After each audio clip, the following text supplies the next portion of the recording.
ऐसा बालक जिसने बचपन से ही असंभव को संभव कर दिखाया। 12 साल की उम्र में जिसने अपना रक्त अर्पण कर देवी काली को प्रसन्न किया।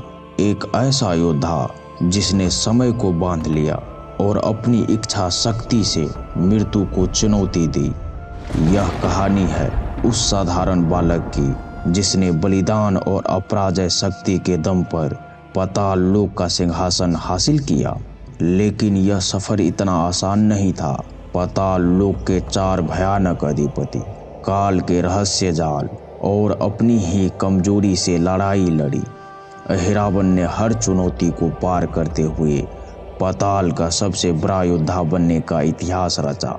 यह सिर्फ एक योद्धा की कहानी नहीं है, यह है त्याग, शक्ति और अपराजय साहस की गाथा। यह है अहिरावण की कहानी। यह कथा तब की है जब रावण और उसके कुल की शक्ति दिन प्रतिदिन बढ़ रही थी, लेकिन पाताल लोक के राक्षसों पर विभिन्न योद्धाओं और देवताओं का खतरा मंडरा रहा था। पाताल लोक के राक्षसों को एक ऐसा योद्धा की आवश्यकता थी जो न केवल शारीरिक बल में प्रबल हो, बल्कि तंत्र मंत्र और माया में भी निपुण हो। अहिरावण की माता कहा जाता है कि वह राक्षसी तांत्रिका थी। उसने पाताल लोक के संकट को देखते हुए एक साधारण और शक्तिशाली पुत्र प्राप्त करने के लिए देवी काली और भगवान शिव की कठोर तपस्या शुरू की।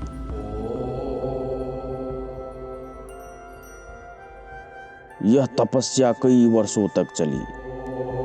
देवी काली को प्रसन्न करने के लिए उसने कई यज्ञ और बलिदान किए। साथ ही शिवजी को प्रसन्न करने के लिए उसने घोर तपस्या और तंत्र साधना की। भगवान शिव ने भी उसके तपस्या से प्रसन्न होकर कहा कि उसका पुत्र अमोघ मायावी शक्तियों का स्वामी होगा। साथ ही उसे यह भी वरदान मिला कि वह केवल एक विशेष योद्धा द्वारा ही मारा जाएगा, जो सभी दिशाओं के शक्ति का प्रतीक होगा। वरदान प्राप्त होने के बाद अहिरावण का जन्म हुआ। माना जाता है कि उसके जन्म के समय पाताल लोक में उत्सव मनाया गया, क्योंकि उसे भविष्य का महान राक्षस और योद्धा माना गया। उसका शरीर तपस्या के प्रभाव से असाधारण शक्तिशाली और दिव्य तांत्रिक ऊर्जा से परिपूर्ण था। अहिरावण जब मात्र 3 साल का था, तब उसने पहली बार अपनी असाधारण ताकत का परिचय दिया। एक दिन वह अपने माता पिता के साथ जंगल में गया। जंगल में अचानक एक अजगर ने उसके रास्ता को रोक दिया। उसके पिता ऋषि विश्रवा ने अजगर को भगाने के लिए मंत्र का जाप शुरू किया। वहीं बालक अहिरावण ने बिना डरे उस अजगर की ओर कदम बढ़ाए। उसने अपने छोटे हाथों से अजगर की गर्दन पकड़ ली और उसे हवा में उछालकर दूर फेंक दिया। यह देख उसके पिता चौंक गए। यह पहला संकेत था कि यह बालक साधारण नहीं, कुछ बड़ा करने के लिए पैदा हुआ है। अहिरावण का ध्यान खेलकूद में नहीं लगता था, जबकि उसके भाई रावण तलवारबाजी और युद्ध कलाओं में व्यस्त रहते थे। अहिरावण अक्सर अपने माता के पास बैठकर मंत्र और तंत्र सीखने में मगन रहता। एक दिन ऋषि विश्रवा ने देखा कि अहिरावण गहरे ध्यान में बैठा है। उसने पूछा, तुम क्या कर रहे हो पुत्र? अहिरावण ने उत्तर दिया, मैं समझना चाहता हूँ कि यह संसार कैसे चलता है। शक्ति केवल शस्त्रों में नहीं, मंत्रों में भी छिपी हुई है। उसके पिता ने उसे तंत्र और मंत्र की शिक्षा देनी शुरू कर दी। मात्र 7 वर्ष के आयु में उसने प्राकृतिक शक्तियों को नियंत्रित करना सीख लिया। इसके बचपन की एक और बहुत प्रसिद्ध घटना है। उस दिन का सूरज अलग ही चमक रहा था। पूरे गांव में चिलचिलाती गर्मी पड़ रही थी। खेतों की मिट्टी सूख चुकी थी, तालाबों का पानी लगभग खत्म हो चुका था और किसान मायूस होकर आसमान की ओर देख रहे थे। चारों ओर सिर्फ धूल उड़ रही थी। अहिरावन, जो उस समय सिर्फ 8 साल का था, गांव के पास के एक छोटे से जंगल में अपनी साधना में बैठा हुआ था। वह अपनी तांत्रिक विद्या का अभ्यास कर रहा था। उसकी माँ ने उसको पहले ही सिखाया था कि प्राकृतिक शक्तियों को नियंत्रित करना ही सच्चे तांत्रिक की पहचान होती है। गांव के लोग परेशान होकर अपने देवी देवताओं की पूजा करने लगे, लेकिन कोई चमत्कार नहीं हुआ। एक बूढ़ा व्यक्ति जो अहिरावन के परिवार को जानता था बोला, अहिरावन के पास जाओ, वह एक असाधारण बालक है, हो सकता है वह हमारी मदद कर सके। जब लोग अहिरावन के पास पहुंचे तो उसने ध्यान से बातें सुनी। उसने अपनी गहरी आंखों से आसमान की ओर देखा जहां एक भी बादल नहीं था। फिर उसने गांव वालों से कहा, अगर आप सभी दिल से काली का नाम ले और मुझ पर विश्वास रखे तो मैं इस संकट को दूर करने की कोशिश करूंगा।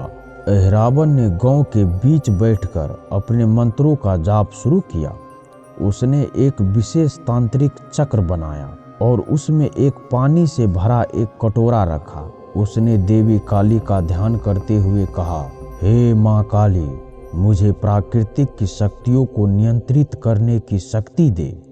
यह लोग संकट में है और मैं आपकी कृपा से इसकी मदद करना चाहता हूँ। कुछ देर बाद उसका चेहरा तेज से ढकने लगा। उसकी आवाज़ गहरी और गूंजदार हो गई। उसने अपनी आंखें बंद की और अपना हाथ आसमान की ओर उठाया।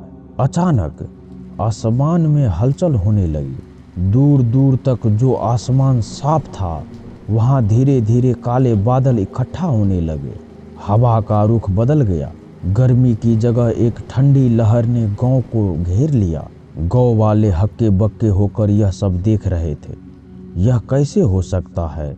क्या यह वही बच्चा है जिसे हम अब तक सिर्फ सामान्य बालक मानते थे?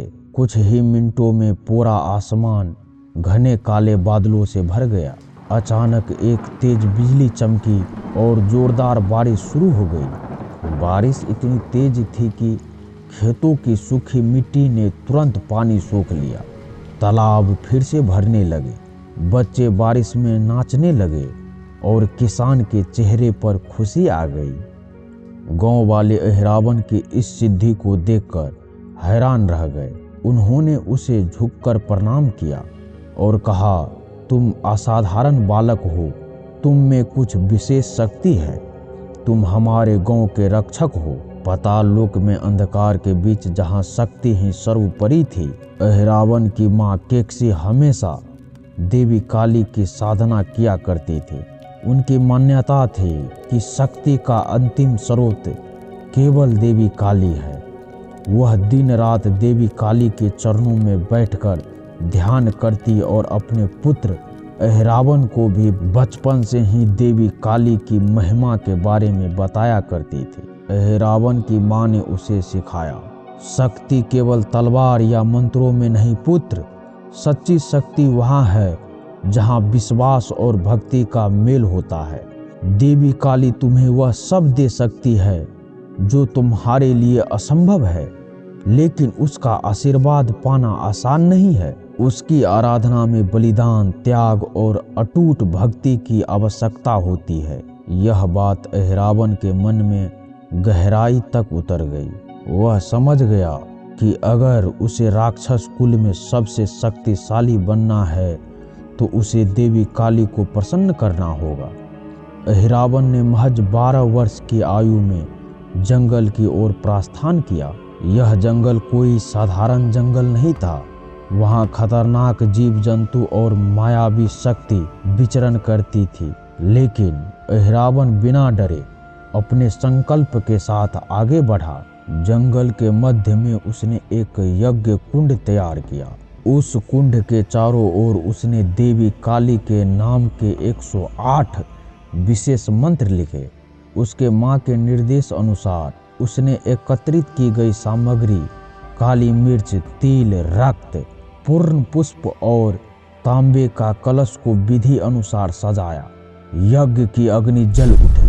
अहिरावन ने अपने हाथ में एक धारदार खंजर उठाया बिना किसी हिचक के उसने अपने हाथ की कलाई को काटकर खून की कुछ बूंद यज्ञ कुंड में अर्पित की। उसका स्वर पूरा जंगल में गूंज उठा, हे माँ काली, मैं तुम्हारा पुत्र हूँ, मुझे अमरता का आशीर्वाद दो, मुझे ऐसी शक्ति दो जिससे कोई भी युद्ध मेरे सामने टिक न सके, मेरी भक्ति स्वीकार करो।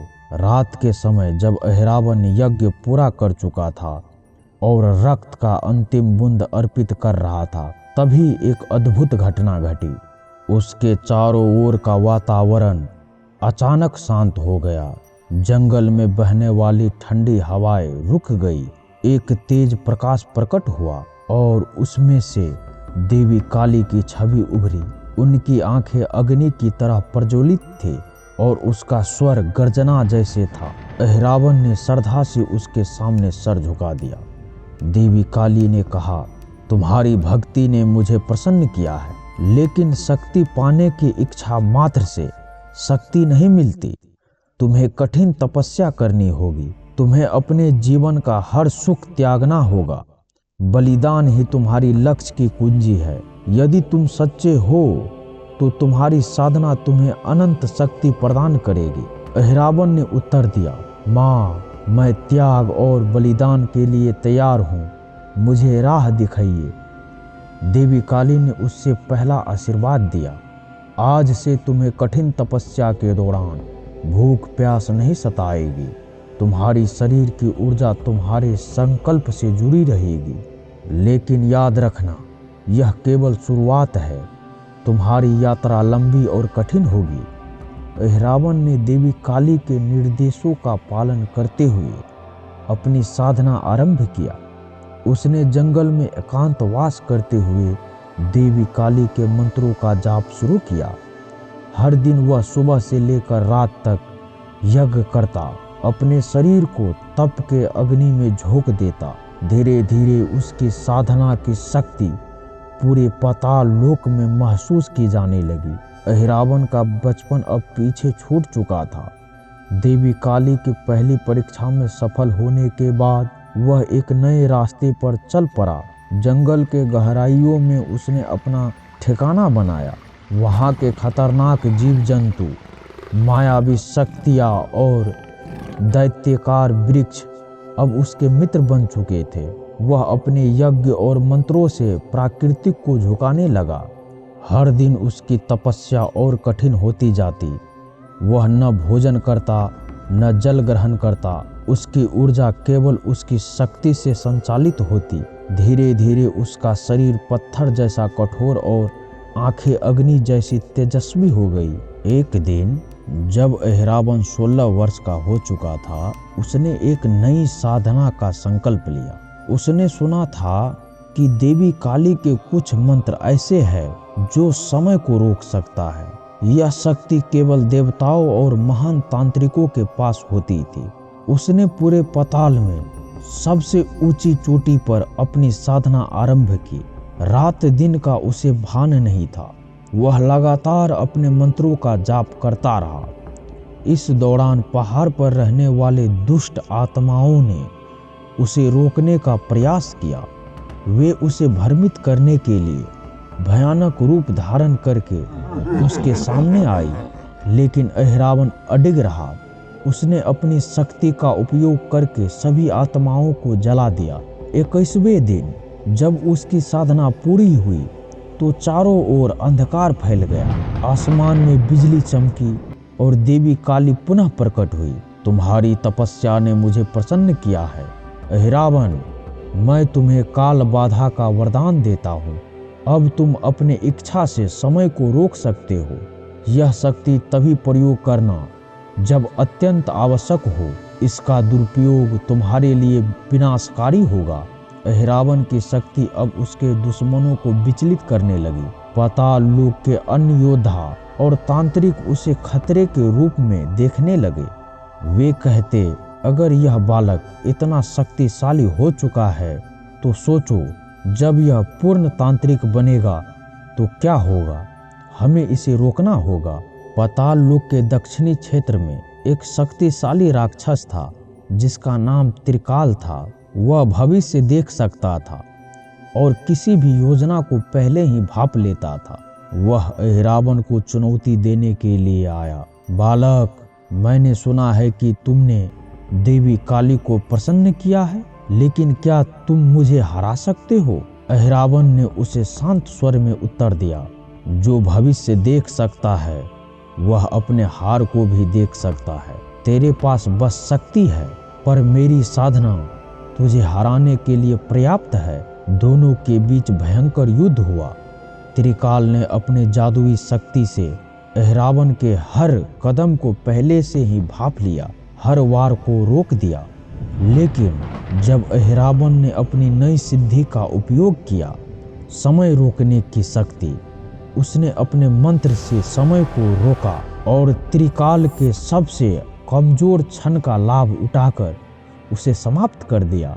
त्रिकाल को हराने के बाद पाताल लोक के सभी युवा योद्धा अहिरावन के पास आने लगे।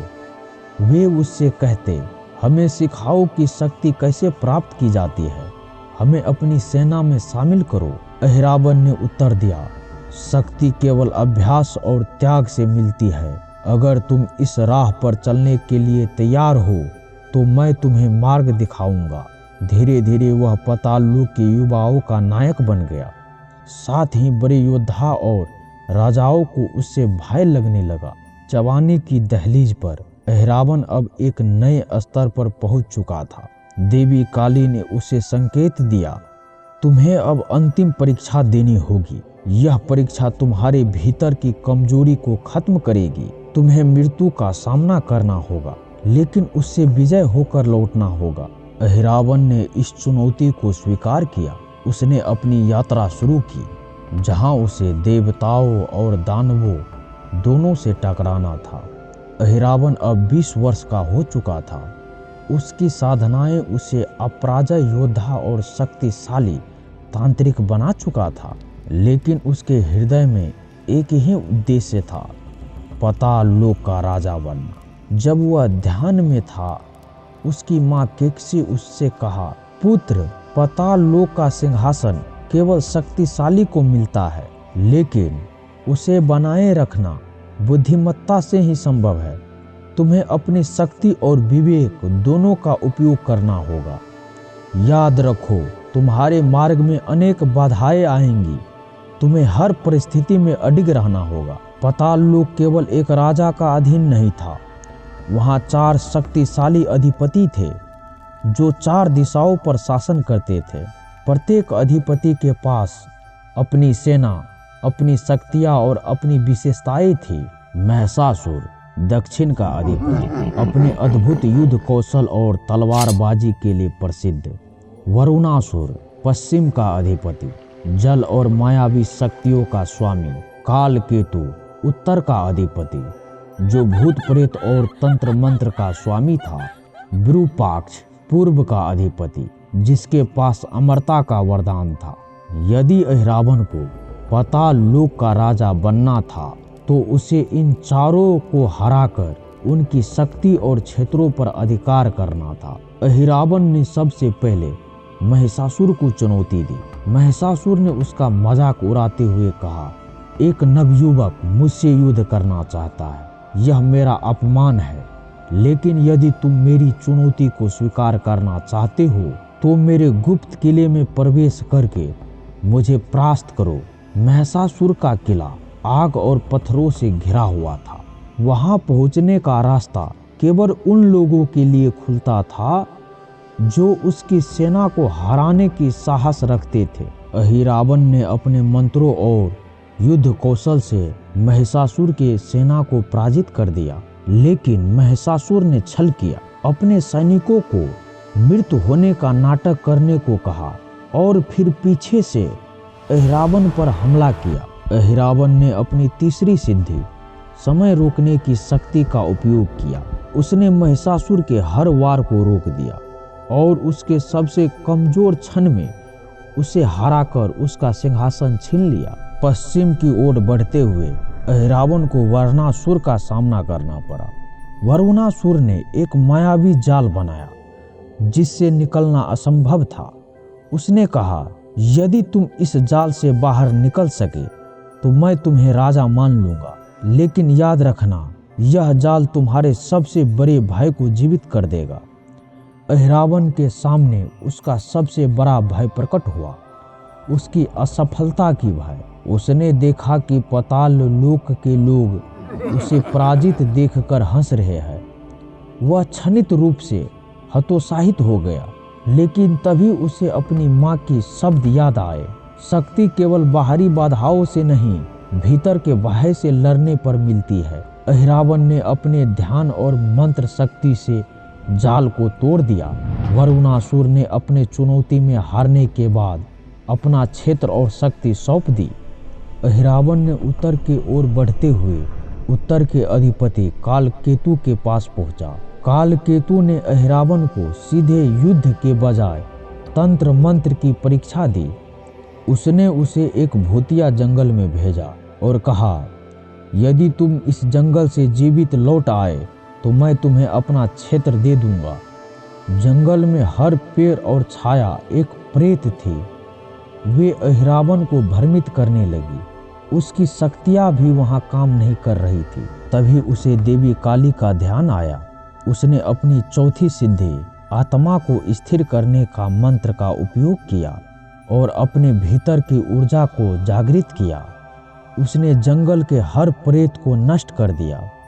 अहिरावन अब तक 3 अधिपतियों को हराकर अपनी शक्ति स्थापित कर चुका था, लेकिन पूर्व का अधिपति विरूपाक्ष सबसे खतरनाक था। उसे ब्रह्मा से अमरता का वरदान था। विरूपाक्ष ने अहिरावन से कहा, मुझे हराना असंभव है, क्योंकि मेरी मृत्यु केवल एक विशेष हथियार से हो सकती है। वह हथियार केवल देवी काली के पास है। अहिरावन ने देवी काली की शरण ली। उसने उससे प्रार्थना की, हे माँ, मुझे वह शक्ति दीजिए जिससे मैं अधर्म का नाश कर सकूं। देवी काली ने उसे एक दिव्य खड्ग दिया और कहा, यह तलवार विरूपाक्ष के वरदान को भेद सकती है, लेकिन इसे चलाने के लिए तुम्हें अपने भीतर की पूरी शक्ति का उपयोग करना होगा। अहिरावन ने उस तलवार से विरूपाक्ष को चुनौती दी। एक भयानक युद्ध हुआ। आखिरकार अहिरावन अपनी सिद्धियों और दिव्य खड्ग का उपयोग कर विरूपाक्ष को पराजित किया और उसकी अमरता समाप्त कर दी। चारों अधिपति को हराने के बाद अहिरावन को पाताल लोक के लोगों ने राजा घोषित किया। उसने पाताल लोक को एकजुट किया और एक नई व्यवस्था स्थापित की। राज अभिषेक के दिन देवी काली फिर प्रकट हुई और कहा, तुम्हारी साधना और त्याग ने तुम्हें इस सिंहासन का अधिकारी बनाया है, लेकिन याद रखना, शक्ति का दुरुपयोग न करना। तुम्हारी धर्म केवल शासन नहीं, लोगों की रक्षा और न्याय है। अहिरावन ने सिर झुकाकर देवी काली से आशीर्वाद लिया और कहा, मैं आपका पुत्र हूँ माँ। आपकी शक्ति और आपके निर्देश ही मेरा पथ प्रदर्शन रहेगा। यह थी अहिरावन की कहानी का पहला अध्याय। यदि आपको वीडियो अच्छा लगा हो तो चैनल को जरूर सब्सक्राइब करें।